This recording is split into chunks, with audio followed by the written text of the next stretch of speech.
Hey guys, welcome to another exciting episode with your host, Timmy25, on Grow Your Own Food. So on today's show, we are going to be looking, after a month of growing, where things are, where we stand, and what we need to do next. So what we were growing from last month, I'm just going to show you the progress of those plants that have been growing. We're also going to be looking at the bathtub to see how the plants have been growing in there, and also hasn't been growing due to pests like cats. So let's have a look at what we got. So the jobs for this week are thinning your radishes. These are radish plants which are growing. So what we'll do, we'll be thinning these out. You need to just go to the bottom of the plant and pull out the stems. And you need to try and thin, and this is what is called thinning, because you're basically removing the plant so that this plant gets a chance to grow a proper radish. And once you thin them all out, you can actually replant radish, which is quite good. So the ones that you thin out, you can re-push into another part of the ground to make another row, rather than just throwing them away. But as you can see here, the slugs have started to attack the plants, and I don't think we can find any next to it if we have a look. So I'm going to thin these out, and then I'm going to bait the ground and show you what. A lot of people don't agree with slug baits, but if you don't want to come out at night and start fighting with the slugs, then that's the way to do it. And the stuff I use is organic, biodegradable slug bait, the blue pellets, and you'll see what they look like and how I place them on here as well. Also, we've got blueberry plant which I grew. Remember I told you guys I grew 2, so this one obviously hasn't made it, but on the other hand, this one has done quite well, which is why you should always plant 2 plants, because you never know, one will survive and one will die. In this case, that's exactly what's happened. Raspberry plant, not much happening at the moment. Obviously that's a bit later on in the season that will take into shape. Same thing with the blackberry plant. The apple trees are doing really well. So here's the apple tree that I've grown from seed. This is the one I've left in the pot still. That's got to be transplanted into the earth. One that I did transplant into the ground, and it's doing absolutely excellent. So just got to strap it a little bit more, make sure it tries to grow straight, because that stalk needs to be straight. And as you can see over on the growing raised bed, the bluebells have done really nice, but nothing else has grown. Oh, butterfly in the shop. Nothing else has done very well at all.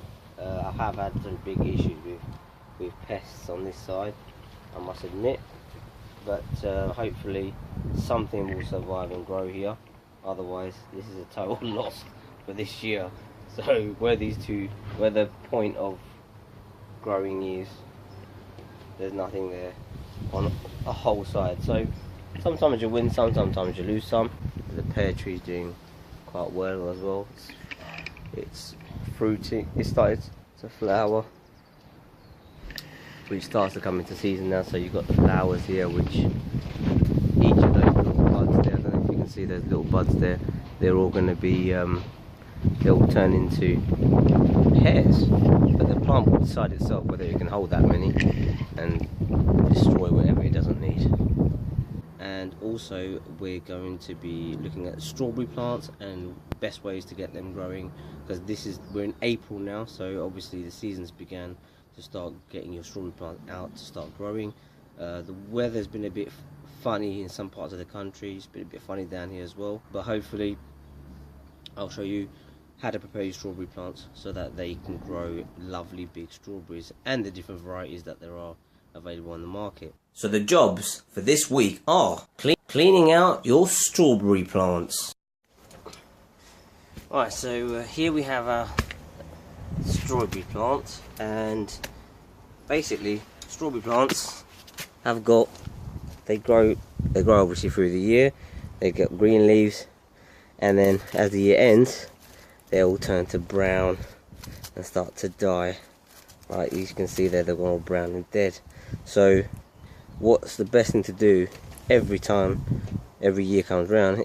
Some people mulch their strawberry plants through the winter, which then helps them to, I guess, I don't have to do this bit, but I still think you're going to have to do it, because the plant is going to grow brand new leaves, and all the old leaves are going to be dead, so you have to rip them out anyway.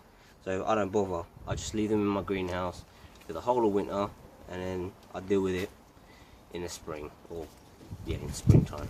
So basically what you need to do is, there's hearts on the strawberry plant, which you'll see in the middle of the plant. I don't know if you can see that with the camera.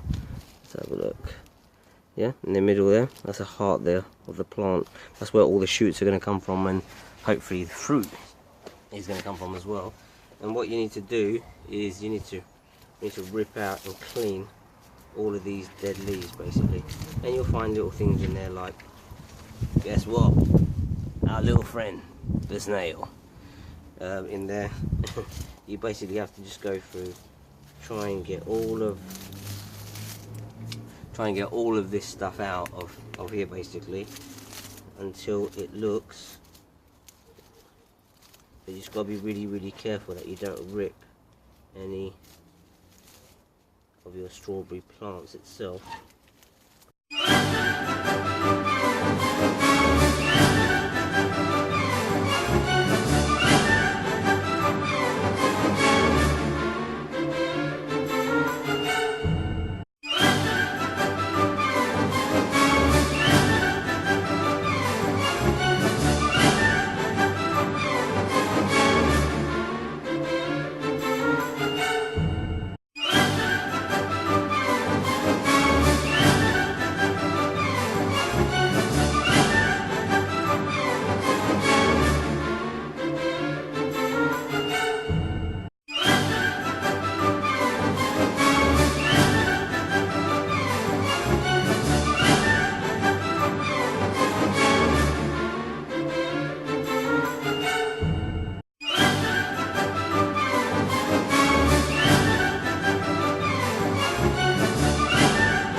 You should wind up with something that looks like that.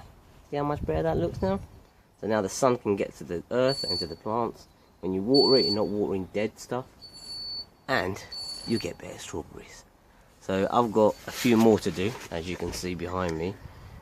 We've got a few buckets to sort out, so I'll sort those out and I'll check back with you when I'm finished. The strawberry plants, which are now complete. So here is the completed result. As you can see plenty of earth, and that's all the rubbish that was taken out of the strawberry plants. So that's all the plants there. And it is a very windy day today. There's another one, and obviously after manhandling strawberry plants in such a fashion, the thing that they are dying for is obviously a drink. So the jobs for this week are planting out your herb plants. Also we're going to be planting some herbs today. And this is mint. It's good to keep mint in a bucket because it will go crazy in your garden. So that's the mint plant. So when you're out and about and you find yourself in a shop of some sort, I bought these from one of those discount supermarkets. Basically, these plants were all originally full price, and they reduced them all down to 50p because all of them look like this. They were all dying, and I thought, you know what, I'm going to take a chance. I reckon with a bit of water and a bit of love and care, they will be able to be revived. And guess what? I bought all of them that were there, and I tell you what, we've managed to revive 1, 2, 3, 4, 5 herb plants with 50p. So trust me, when you're out and about, and if you're seeing some herb plants, if you like your herb plants like me, trust me, get yourself your herb plants when they're dirt cheap, when they look like they're rotting and dying, and you get them at a discount price. But look what happens afterwards. Bit of love and care, and they'll flourish like no one's business. So the jobs for this week are planting your potatoes. Your potatoes, pretty straightforward things to do. People are normally go out and buy seed potatoes to plant in their bed. Obviously, remember, potato plants need a very deep place to grow because they grow in the ground, not outside. So you need to make sure plenty of compost goes inside your bin. Every year, obviously, you'll lose about 2 inches of compost. As you can see here, this compost has gone all the way down here. It was up here, so I'll be refilling that with compost once I plant my potatoes. And the trick to planting potatoes and getting a good yield is not to plant them in a bucket of mud. You should empty out the container or the ground that you'll be doing your planting in. I love planting in a tub like this rather than planting them in the ground because they're easier to monitor where they are, and you can make them massive. You can grow big potatoes in a very small area, and the way you do that is to take all the earth out of your growing container and leave a very small amount of dirt. And I want to show you how this is done. Right, so basically what you do, obviously you've got your earth, you've got your bucket and everything. My potatoes that I have for seed, they've got their tubulars growing out of them, as you can see. And these are just normal supermarket bought potatoes. Or what I do normally is I keep a potato from my previous year plants and let them become the seed. And basically, once potatoes start to grow these little ends on them, which are called tubers, they're basically a seed. So you're probably throwing these in the bin thinking, this is an old potato, it's no good. Well, this is what they use to make more potatoes from. So basically, all what you need to do, I've got 4 of them because this is not a very big space. There's going to be 4 in 4 corner, middle-ish corner. So about here, that's where we're looking. And that's where they'll grow. And basically I'm going to show you the trick to getting the best potatoes, and that is we've got to take all this mud out of this area. So that's what we're going to do next. So all I'm doing is basically shoveling the mud into another container that I've got, which is a compost bag which I keep for my compost. So I'm just going to shovel all this dirt into that bag, and I'm going to record it while I'm doing it.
Well, that looks about right.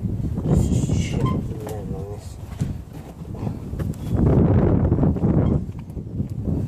I have actually marked this out, so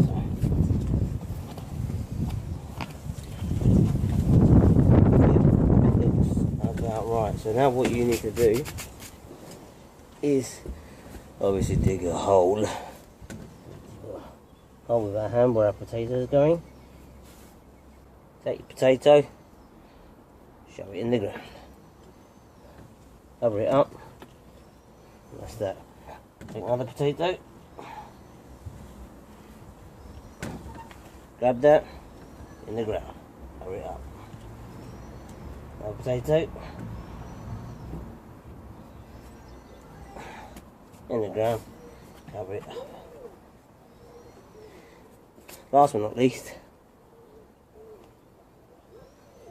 I'm going to cover it up. Now what will happen with these with the potato is they will start to grow, obviously, those same tubulars. So you'll see some greenery plants that will start coming out of the ground. Now those green plants that come out of the ground, you need to keep adding about enough soil. You need to let them grow about 8 inches. So when they're between 5 to 8 inches in height, so it'll only be about this high, you just fill it up with earth just below the last green leaf of each plant. Now this is a bit tricky if the different plants grow at different height. This is very true. So what you do is the smallest plant is what you fill up to. That'll be your level. Because if you cover it all completely in earth, sometimes it will push through still, but sometimes it can be hard depending on the type of soil you've used and the type of sunlight you get, and it can actually kill the plant. So and then it will grow again another 5 to 8 inches, and you throw more soil in it and it will grow again 5 to 8, and you keep filling the earth every time it grows 5 to 8 inches until obviously you've arrived at the top of your container or your ground. If you're doing it in the earth, you need to dig a trench, put your potatoes in the trench, and then fill it up slowly, which is why I hate doing it in the ground, because it's just so long, and the potatoes grow really deep when you put it in normal soil in the ground, which means you're gonna have to dig quite deep to get your potatoes back. so yeah, so me, I normally fill my earth up to about this. There's a level on here which I've marked off, which is where I fill up to, and then the potato plant will keep growing, and you just let it grow. It'll flower, and then once it's finished flowering, the plants will die back slightly. It will go like a yellowish brownish colour. It won't be dead, but it'll be like brownish yellow, and if you grab the stalk of the plant, you'll be able to actually pull all your potatoes out near enough. There may be a few left in the soil.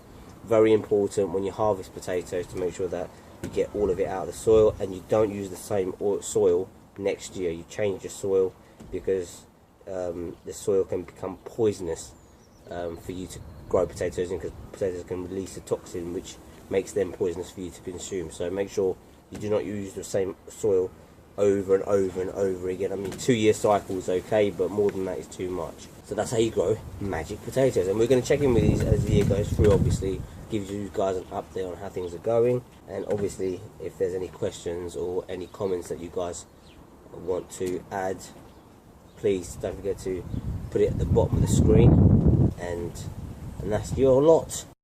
Okay, so we're back and we are finished for this session, and this is, you're all probably thinking this guy is absolutely crazy, plastering such a thick amount of slug bait around the bathtub like this.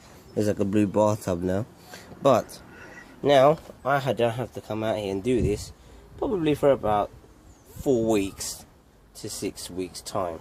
And this will, I mean, next time we visit this grow your own food, which will only be in about, hopefully in about 2 weeks time, because there'll be a lot growing then, you'll see there'll be loads and loads of slugs dead around the edge of the bathtub, and all the plants in the middle are safe and sound, growing without any fuss. So next thing is obviously to water the garden, and that's that. For joining me for another episode with your host Timmy25 on your channel Grow Your Own Food. And I hope you enjoyed this episode, and if you like this video or any of my other videos on my channel, don't forget to hit that like button, and don't forget to hit the subscribe button at the top of the screen there, and don't forget to keep checking us out even more, and we'll be coming back at you all the time with more and more tips on how to grow your own food. So until the next time, peace.